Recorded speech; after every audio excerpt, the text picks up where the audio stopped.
Hi there, this is Rick Clark, day 11 of 21 Days of Glory.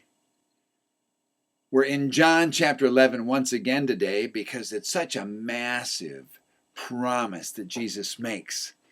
In verse 40, he says, "Did I not say to you that if you believe, you will see the glory of God?" Well, today I want to talk about death and victory. Because the disciples, Mary and Martha, the Pharisees, they all believed that death was the bottom line. There was nothing that could override death. Death is the final determinative.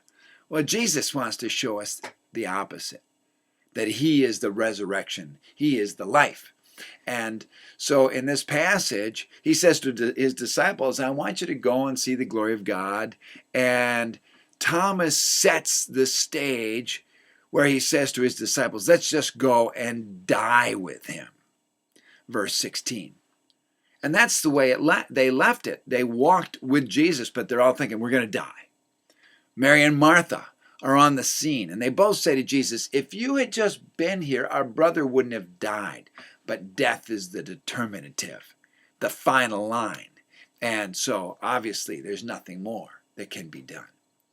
And then Caiaphas speaks to his fellow Pharisees, and he says in verse 50, don't you know it's expedient for the nation that one man die so the rest live? Well, here's my concern.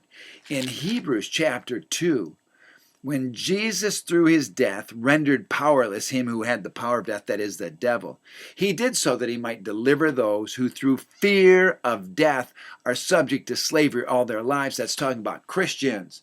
Now, Jesus said, if you're going to follow me, take up your cross, deny self. If you cling to your life, you lose it. But if you give up your life, if you die for me and the cause of world evangelization, you find life. So Christians have to be able to overcome death. Death is swallowed up in victory. 1 Corinthians 15:54. Or Revelation 1:18. Jesus says, I have the keys of death. So if you believe, if you will die for Jesus, you will see the glory of the Lord. Believe it and see his glory in your life.